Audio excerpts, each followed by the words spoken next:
Oke, selamat datang kembali di pembelajaran keempat dari kursus Forex dasar. Semoga pada tahapan kali ini kita bisa belajar banyak hal tentang beberapa ikon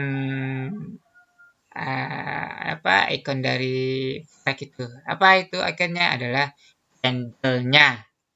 Apa sih candlenya? Apa sih garis grafik itu? Nah, kita masuk langsung. Oke, dalam kursus ini kita akan belajar tentang beberapa jenis-jenis grafik.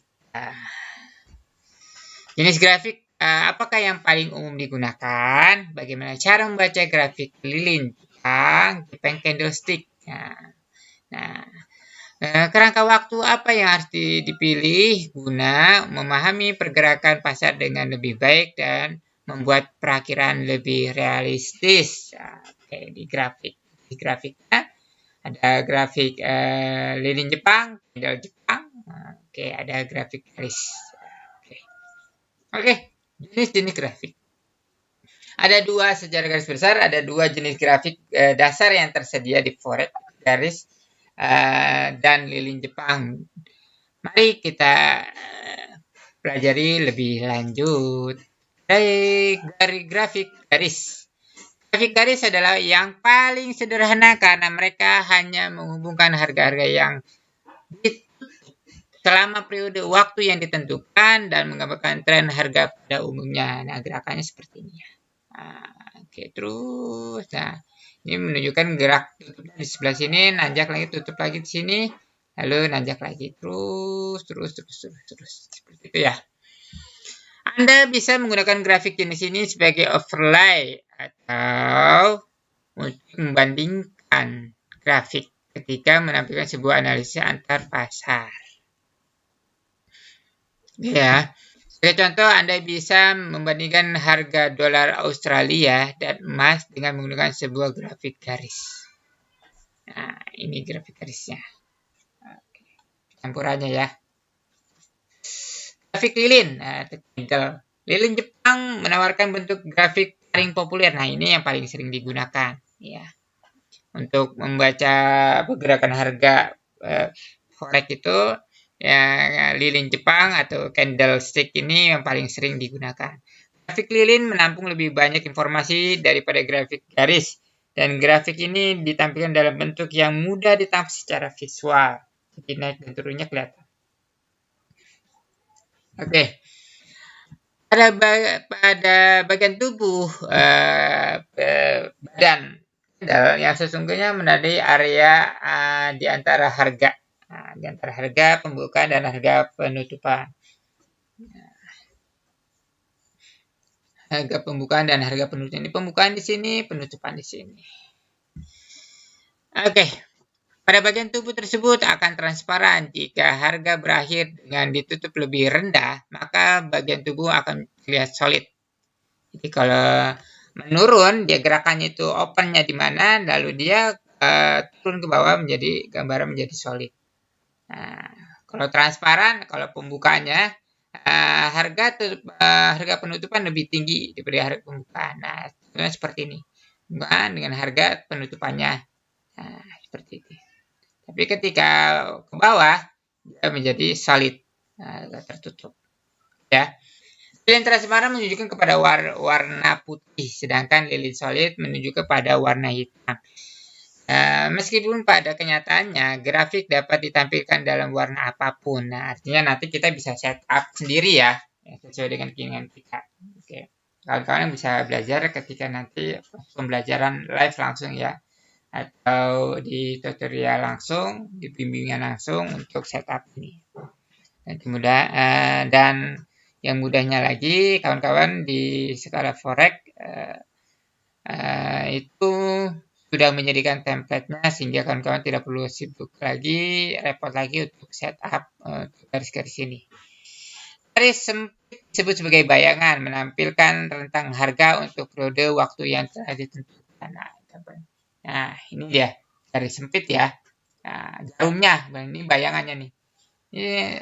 Ini tuh sesungguhnya seperti ini. Oke ya. Nah, Satu lilin Jepang atau candlestick pada dasarnya merupakan grafik linear yang menampilkan harga untuk sebuah kerangka waktu yang dipilih, tetapi ditunjukkan dalam bentuk yang lebih padat.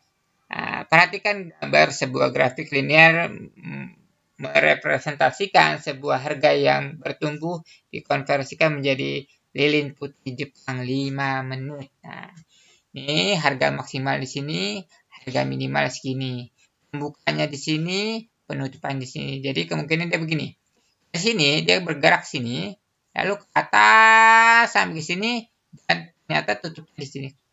Gitu. Jadi jarumnya. Ya. Nah, ini badan tubuh modalnya. Ini harga penutupan, harga pembukaan. Gitu. Kalau ini warna solid, warnanya penuh ya yang tadi sebelumnya, pembukanya itu pasti di sini. Nah, penutupannya di sini. Gitu ya. Jadi ketika warna candle itu transparan, pembukaannya itu ada di bawah penutupan. Kalau dia warnanya solid, berwarna, pembukaan itu ada di bawah, pembukaan itu ada di atas, penutupan ada di bawah. Lebih kayak gitu. Nah ini. Sekarang inilah sebuah grafik linear yang mempresentasi sebuah harga yang jatuh dan dikonversikan menjadi lilin hitam Jepang 5 menit. Nah ini dikonversikan seperti ini. Nah, oke ya. Di rapel gitu, kita. Nah, kita lihat gerakannya. Harga pembukaannya di sini. Harga bergerak, harga saat ini. Terus. Ternyata harga penutupannya di sini. Nah, kalau ditarik lempang. Nah, seperti ini. Nah, ini harga minimal, ini harga maksimal. Oke ya. Lanjut. Kerangka waktu apa yang harus dipilih untuk grafik? Nah, untuk grafik kerangka waktu apa? 1 jam, harian, atau mingguan? Ketika pilih. Nah, trader menggunakan kerangka waktu bulanan, mingguan, harian, per jam, per 15 menit, dan per 1 menit. Gitu. Ada juga per 5 menit. Idealnya, para trader memilih kerangka waktu utama yang menarik hati mereka. Lalu mereka memilih sebuah kerangka waktu yang lebih panjang dan lebih pendek untuk melengkapi yang utama. Kerangka waktu yang panjang biasanya mengandung sinyal yang lebih sedikit dan lebih andal. Kerangka waktu yang lebih pendek acap kali mengandung lebih banyak sinyal dengan tingkat akurasi yang rendah. Gitu. Artinya semakin rendah waktu yang dipilih, angka waktu yang dipilih atau time frame yang dipilih akan semakin banyak sinyal tapi akurasinya lebih rendah. Tapi ketika time frame-nya lebih besar, bisa 1 jam, harian, mingguan, gitu, atau bahkan bulanan, maka akurasinya lebih kuat dengan sedikit sinyal, lebih lambat. Ada beragam jenis trader dan mereka memiliki gaya trading yang berbeda-beda. Trader pendulum atau swing trader dan trader ajak position trader memilih untuk mempertahankan trade mereka selama berhari-hari atau berminggu-minggu. Jadi memang dia trade-nya ingin jangka waktu panjang. Mereka terutama berfokus pada grafik harian. Grafik harian untuk trade mereka. Mereka juga dapat memanfaatkan grafik mingguan ketika mendefinisikan tren jangka panjang. Seperti yang bisa Anda lihat dalam contoh. Serta melacak grafik 4 jam ketika mendefinisikan tren jangka pendek langsung. Gitu. Oke ya. Nah ini gambarannya. Ya. Terobosan potensial menuju penurunan. Ambil posisinya diatur, time frame-nya harian, bisa mingguan. Nah, itu yang menunjukkan penurunan. Nah, ini di sini. Nah, oke ya, lanjut. Nah, Pada trader harian yang masuk dan keluar dari pasar pada hari yang sama akan memberikan lebih banyak perhatian kepada rangka waktu lebih pendek, grafik per jam dan grafik 4 jam untuk sinyal masuk, dan grafik harian untuk tren yang lebih luas. Nah, ini dia.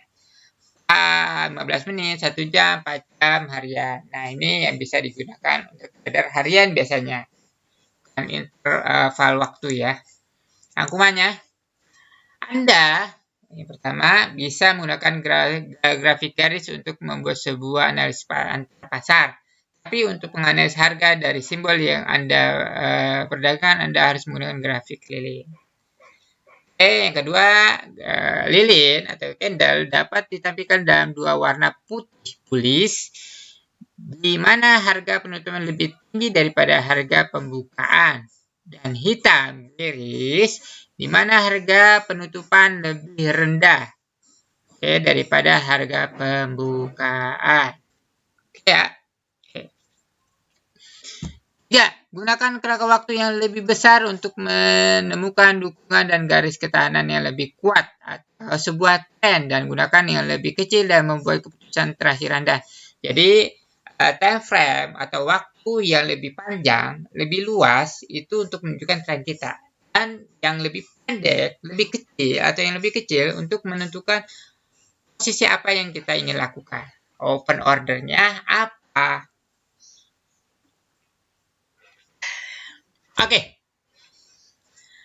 Oke, sip. Iya.